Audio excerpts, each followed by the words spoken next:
What is going on with the search for MH370?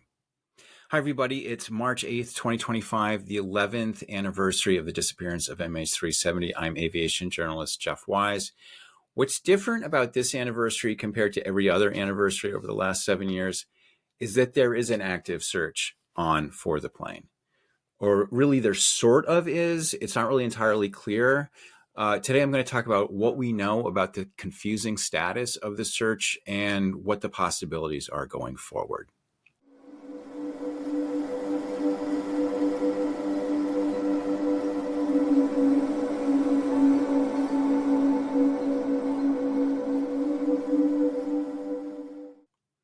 In the last episode, we talked about how the ship that Ocean Infinity had assigned to the search, this being Armada 7806, had arrived in the port near Perth, Australia, March 4th for resupply to change the crew and so forth. For a while, the destination was registered as Jakarta, which was a bit baffling. Not really sure what that meant. But when the ship left Mauritius for the search area, the destination at that time was listed as offshore Australia, which kind of makes more sense. So on March 6th, the ship left the port, heading back towards whence it had come, towards the search area. And soon after that, Kevin Rupp, who's been tracking this using marine data and posting the results, he got a notification from marine traffic. The destination was now Cape Town with a scheduled arrival of March 21st. Now, you might well think, maybe somebody just entered the words Cape Town into the destination field on some electronic form. Doesn't necessarily mean that that's where it's actually going. Maybe it's just going to hang out in the search area for a while and Cape Town is just its ultimate destination, maybe. What's more concerning is that the expected arrival date in Cape Town, March 21st, that's just 15 days from departure. The Great Circle distance from Perth to Cape Town is 4,700 nautical miles. At 10 knots, which is kind of a rough approximate speed, that's 240 nautical miles a day. That's a 20-day trip.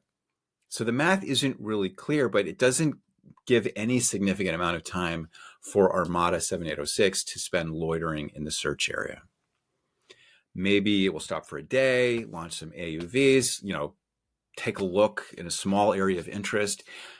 But if the marine tracking information is at all accurate, it's not going to be continuing the seabed search in any significant way. Neither Ocean Infinity nor the Malaysian government has given any kind of explanation as to what's going on, which is not atypical. They've been pretty tight-lipped throughout the process. Okay, so where are we? All I can really try to do right now is to lay out the possibilities based on what we do know.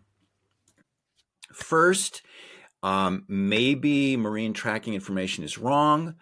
Maybe Armada 7806 really is going to spend some time in the search zone. One reason to be hopeful that this is the case is that based on the current track, the ship does seem to be heading directly right back where it came from. The track out is almost the same as the track in. So it would be in position to pick up where it left off its work. Also, in the past, the ship's destination and times have changed unexpectedly. For instance, while it was in port just now, it was scheduled to leave at March 5th at one point based on that marine tracking data. And then that got moved forward to March 6th. So that tracking information is not immutable gospel. On the other hand, when the ship was underway, this marine traffic data has been accurate in the past. So, for instance, when it left the search area on February 27th, it listed its destination as Fremantle, Australia, and that is indeed where it went, more or less.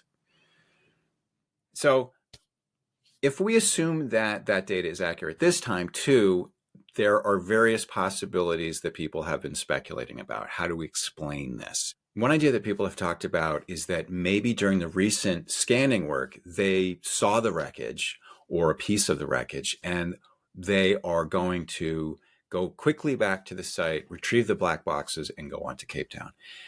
Unfortunately, a big problem with this idea is that, as far as we know, this particular ship is not equipped with an ROV, with a remotely operated vehicle that can retrieve a black box. And getting one would be a really lengthy process. David Byers, friend of the podcast, who's been helping a lot with this marine traffic information, he posted to the show page chat on Substack an exchange that he had with Kevin Rupp. He asked, quote, "Big question would be recovery. If they find it, who would take care of that?" Rupp answered, "Good question. We don't know. The only vessel Ocean Infinity has that is capable would be Island Pride, and that ship is in the middle of the Atlantic right now, maybe another outfit." So that kind of definitive resolution of the case does not seem to be in the cards, unfortunately. Another possibility is that during the recent scanning work, they spotted something that raised their hopes, but that needed to be clarified. Like if they, say, spotted a single piece of aircraft debris on the seabed, that would mean that the rest of the wreckage would have to be nearby within a fairly tightly constrained area, and that could be searched quickly, and then the ship could go off to Cape Town. Victor Ianello was exploring this idea on his blog when he wrote, quote, "Armada 7806 remains on course towards a steep slope that was searched in the previous phase. Revisiting a previously searched area is a very good sign." He might be right. That could be the case. I personally think that if Ocean Infinity had a confirmed sighting of a piece of MH370 on the seabed, I don't think it would just do a casual quick follow-up en route to somewhere else. I think that this would be a world historical event. It would really be, I think, an all hands on deck moment for Ocean Infinity. I mean, the people involved in this search would have to recognize that this is, something that would be in their obituaries when they eventually die. This is like a life-changing event. So would they just do it casually en route to somewhere else? I don't think so. But who knows? It's possible. Let's talk about another possibility. We haven't heard definitively from either Malaysia or Ocean Infinity that a contract has been signed, even though Malaysian Transport Minister Anthony Loke announced back in December that the search was back on. On February 25th, just over a week and a half ago, Arab News reported, quote, "Loke told reporters that," and this is recently, Loke told reporters contract details between Malaysia and the firm were still being finalized, but welcomed the, quote, "proactiveness of Ocean Infinity to deploy their ships," end quote. To begin the search for the plane, which went missing March 2014, Loke added that details on how long the search would last had not yet been negotiated. What if Ocean Infinity has been carrying on the search on the understanding that the contract signing was imminent, but that Malaysia kept dilly-dallying? And what if, and here's a really intriguing possibility, what if they found the plane or even a highly promising clue, and then they realized, wait, if we announce we have found this thing and Malaysia hasn't signed the contract, we're out $70 million. So they're kind of in game theory mode where they're going to put pressure on the Malaysian government to get the contract signed by threatening to take their toys and go home. Actually, this scenario works even if they haven't already found the plane. If they're just sick of Malaysia's dilly-dallying and they want to play hardball by effectively calling off the search until Malaysia puts its John Hancock on the deal. We don't know. These are just speculations. These are some ideas that are getting mooted around. As I am talking to you right now, the most recent data that Kevin Rupp has posted shows Armada 7806 about 575 nautical miles from the search area, moving at a speed of 8.9 knots, meaning it should arrive in the search area around the morning, by my calculations, around the morning of Tuesday, March 11th, Universal Time. That would be later in the day, local time. Once it does arrive, I think clarity will emerge in short order. Hopefully either they've found the plane or they'll get back to work and scan a nice big area for us before heading off. And if they do continue the search and they don't find the plane, then we're going to be at an impasse. And frankly, I think we need to have a serious discussion about a different approach going forward. It might seem premature to talk about next steps, given that we don't really know what's going on with the search, but it is the 11th anniversary, and I think this is time to think about the big picture, right? For 11 years now, the focus has been on searching the seabed on the assumption that the plane went south, based on the calculations from the Inmarsat data. And of course, debris was later turned up in the Western Indian Ocean. But if the plane isn't found during this third search, I think there's really no more hope for this approach. I don't think there can be or should be a fourth search. I think we've run out of ideas on this front. We're left with a new kind of challenge, which is how do we make sense of the plane if it didn't go where the calculation said it did? What other options do we have? Now, the fact is that there are different answers to these questions. I've proposed an answer. Others have proposed answers. And these answers have different degrees of merit, frankly. In the course of this 2-season podcast that you're listening to right now, I've tried to go through the pros and cons of some of them. Some of them I think are just too ridiculous to really weigh on even. And some of them I think are just intentionally misleading. But what I think is unambiguous is that just having an extended conversation, whether on YouTube or Substack or Twitter or Blue Sky or Victor's blog or wherever, what we're going to get is a proliferation of ideas with no sense of moving towards a conclusion, no forming of a collective consensus. Or if there is a consensus, it's not one that's informed by, careful expert reasoning of the evidence.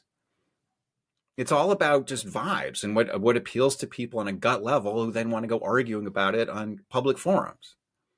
Without a government body like the ATSB or the NTSB here in the States, there's no authority to winnow the wheat from the chaff.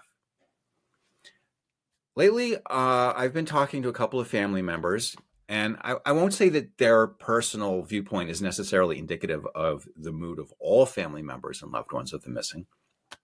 But what I'm hearing is that they're frustrated, and they don't know what to believe. They've gotten assurances from search officials that haven't borne out, most notably the promise that they would keep searching until the plane was found. They don't really know who to believe. So this is what I would like to propose on the occasion of the 11th anniversary.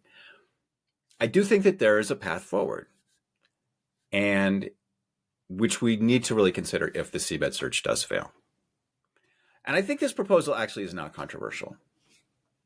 And that is to convene a panel of independent experts, a blue ribbon panel, who can weigh the evidence from the perspective of a wide variety of backgrounds and areas of expertise to try to come up with a well-informed, carefully reasoned understanding of what is possible and what is not.